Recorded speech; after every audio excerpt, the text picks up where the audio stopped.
Olá mais uma vez, seja bem-vindo, seja bem-vinda ao canal Leis Brasileiras em Áudio. No dia de hoje, a leitura integral da Lei número 7.347. Lei número 7.347, de 24 de julho de 1985. Disciplina a ação civil pública de responsabilidade por danos causados ao meio ambiente, ao consumidor, a bens e direitos de valor artístico, estético, histórico, turístico e paisagístico, o que foi vetado, e dá outras providências. Artigo 1º. Regem-se pelas disposições desta lei, sem prejuízo da ação popular, as ações de responsabilidade por danos morais e patrimoniais causados. Inciso 1. Ao meio ambiente. Inciso 2. Ao consumidor. Inciso 3. A bens e direitos de valor artístico, estético, histórico, turístico e paisagístico. Inciso 4. A qualquer outro interesse difuso ou coletivo. Inciso 5. Por infração da ordem econômica. Inciso 6. A ordem urbanística. Inciso 7. A honra e a dignidade de grupos raciais, étnicos ou religiosos. Inciso 8. Ao patrimônio público e social. Parágrafo único. Não será cabível ação civil pública para veicular pretensões que envolvam tributos, contribuições previdenciárias, o Fundo de Garantia do Tempo de Serviço, FGTS, ou outros fundos de natureza institucional cujos beneficiários podem ser individualmente determinados. Artigo 2º. As ações previstas nesta lei serão propostas no foro do local onde ocorrer o dano, cujo juízo terá competência funcional para processar e julgar a causa. Parágrafo único. A propositura da ação prevenirá a jurisdição do juízo para todas as ações posteriormente intentadas que possuam a mesma causa de pedir ou o mesmo objeto. Artigo 3º. A ação civil poderá ter por objeto a condenação em dinheiro ou o cumprimento de obrigação de fazer ou de não fazer. Artigo 4º. Poderá ser ajuizada a ação cautelar para os fins desta lei, objetivando, inclusive, evitar dano ao patrimônio público e social, ao meio ambiente, ao consumidor, à honra e à dignidade de grupos raciais, étnicos ou religiosos, à ordem urbanística ou aos bens e direitos de valor artístico, estético, histórico, turístico e paisagístico. Artigo 5º. Tem legitimidade para propor a ação principal e a ação cautelar. Inciso 1. O Ministério Público. Inciso 2. A Defensoria Pública. Inciso 3. A União, os Estados, o Distrito Federal e os municípios. Inciso 4. A autarquia, empresa pública, fundação ou sociedade de economia mista. Inciso 5. A associação que, concomitantemente, a linha A, esteja constituída há pelo menos um ano nos termos da Lei Civil.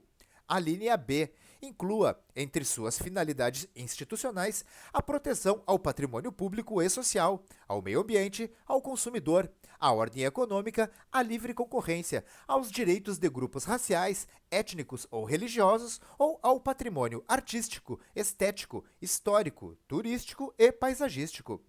Parágrafo 1º. O Ministério Público, se não intervier no processo como parte, atuará obrigatoriamente como fiscal da lei. Parágrafo 2º. Fica facultado ao Poder Público e a outras associações legitimadas, nos termos deste artigo, habilitar-se como litisconsortes de qualquer das partes. Parágrafo 3º. Em caso de desistência infundada ou abandono da ação por associação legitimada, o Ministério Público ou outro legitimado assumirá a titularidade ativa. Parágrafo 4º. O requisito da pré-constituição poderá ser dispensado pelo juiz quando haja manifesto interesse social evidenciado pela dimensão ou característica do dano ou pela relevância do bem jurídico a ser protegido. Parágrafo 5º. Admitir-se-á o litisconsórcio facultativo entre os Ministérios Públicos da União, do Distrito Federal e dos Estados, na defesa dos interesses e direitos de que cuida esta lei. Parágrafo 6º. Os órgãos públicos legitimados poderão tomar dos interessados compromisso de ajustamento de sua conduta às exigências legais, mediante combinações, que terá eficácia de título executivo extrajudicial. Artigo 6º. Qualquer pessoa poderá e o servidor público deverá provocar a iniciativa do Ministério Público, ministrando-lhe informações sobre fatos que constituam objeto da ação civil e indicando-lhe os elementos de convicção. Artigo 7º. Se, no exercício de suas funções, os juízes e tribunais tiverem conhecimento de fatos que possam ensejar a propositura de ação civil, remeterão peças ao Ministério Público para as providências cabíveis. Artigo 8º. Para instruir a inicial, o interessado poderá requerer às autoridades competentes as certidões e informações que julgar necessárias a serem fornecidas no prazo de 15 dias. Parágrafo 1º.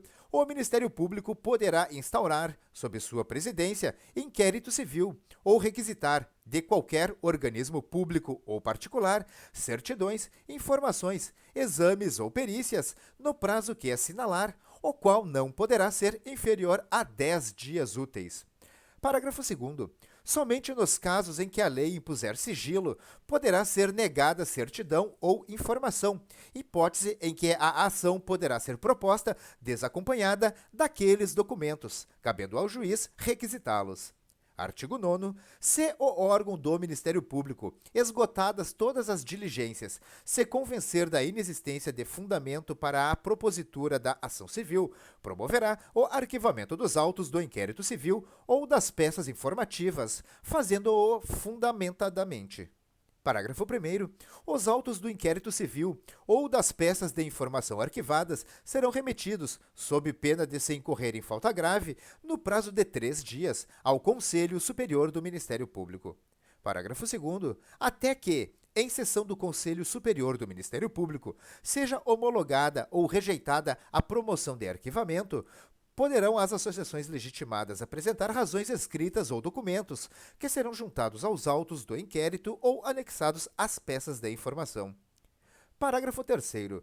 A promoção de arquivamento será submetida a exame e deliberação do Conselho Superior do Ministério Público, conforme dispuser o seu regimento. Parágrafo 4º. Deixando o Conselho Superior de homologar a promoção de arquivamento, designará, desde logo, outro órgão do Ministério Público para o ajuizamento da ação. Artigo 10. Constitui crime, punido com pena de reclusão de 1 a 3 anos, mais multa de 10 a 1.000 obrigações reajustáveis do Tesouro Nacional, ORTN, a recusa, o retardamento ou a omissão de dados técnicos indispensáveis à propositura da ação civil, quando requisitados pelo Ministério Público. Artigo 11. Na ação que tenha por objeto o cumprimento de obrigação de fazer ou de não fazer, o juiz determinará o cumprimento da prestação da atividade devida ou a cessação da atividade nociva, sob pena de execução específica, ou de cominação de multa diária, se esta for suficiente e compatível, independentemente de requerimento do autor. Artigo 12. Poderá o juiz conceder mandado liminar com ou sem justificação prévia, em decisão sujeita a agravo. Parágrafo 1º. A requerimento de pessoa jurídica de direito público interessada e, para evitar grave lesão à ordem, à saúde, à segurança e à economia pública, poderá o presidente do tribunal a que competir o conhecimento do respectivo recurso suspender a execução da liminar, em decisão fundamentada, da qual caberá agravo para uma das turmas julgadoras no prazo de 5 dias a partir da publicação do ato. Parágrafo 2º. A multa cominada liminarmente só será exigível do réu após o trânsito em julgado da decisão favorável ao autor, mas será devida desde o dia em que se houver configurado o descumprimento. Artigo 13. Havendo condenação em dinheiro, a indenização pelo dano causado reverterá a um fundo gerido por um Conselho Federal ou por conselhos estaduais de que participarão, necessariamente, o Ministério Público e representantes da comunidade, sendo seus recursos destinados à reconstituição dos bens lesados. Parágrafo 1º. Enquanto o fundo não for regulamentado, o dinheiro ficará depositado em estabelecimento oficial de crédito em conta com correção monetária. Parágrafo 2º. Havendo acordo ou condenação com fundamento em dano causado por ato de discriminação étnica nos termos do disposto no artigo 1º desta lei, a prestação em dinheiro reverterá diretamente ao fundo de que trata o caput e será utilizada para ações de promoção da igualdade étnica, conforme definição do Conselho Nacional de Promoção da Igualdade Racial, na hipótese de extensão nacional, ou dos Conselhos de Promoção da Igualdade Racial estaduais ou locais, nas hipóteses de danos com extensão regional ou local, respectivamente. Artigo 14. O juiz poderá conferir efeito suspensivo aos recursos para evitar dano irreparável à parte. Artigo 15. Decorridos 60 dias do trânsito em julgado da sentença condenatória, sem que a associação autora lhe promova a execução, deverá fazê-lo o Ministério Público, facultada igual iniciativa aos demais legitimados. Artigo 16. A sentença civil fará coisa julgada erga omnes nos limites da competência territorial do órgão prolator, exceto se o pedido for julgado improcedente por insuficiência de provas, hipótese em que qualquer legitimado poderá intentar outra ação com idêntico fundamento, valendo-se de nova prova.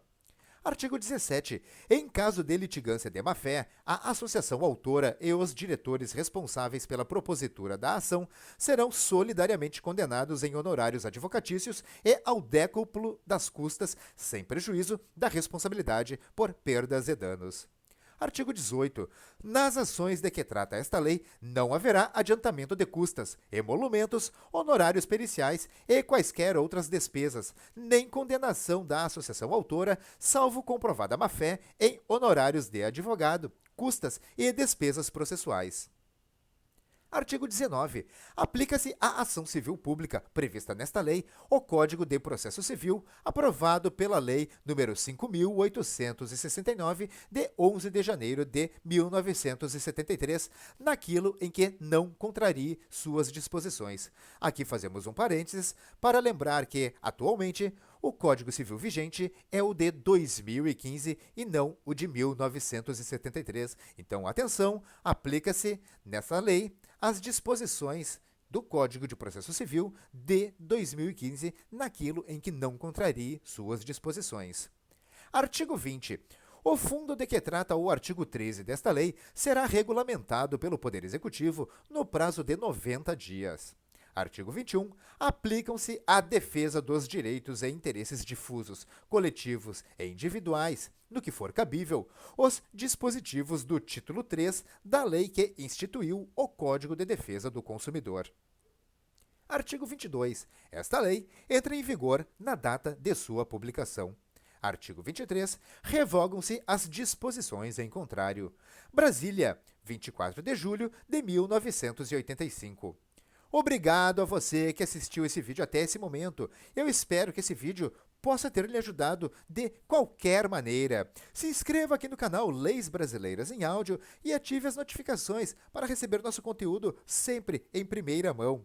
Deixe aqui nos comentários as suas críticas em relação a esse vídeo. Deixe também seus elogios e as suas sugestões para os próximos vídeos que você gostaria de ver aqui no canal Leis Brasileiras em Áudio. Eu lhe desejo sucesso e prosperidade na sua vida. Um forte abraço e até o próximo vídeo.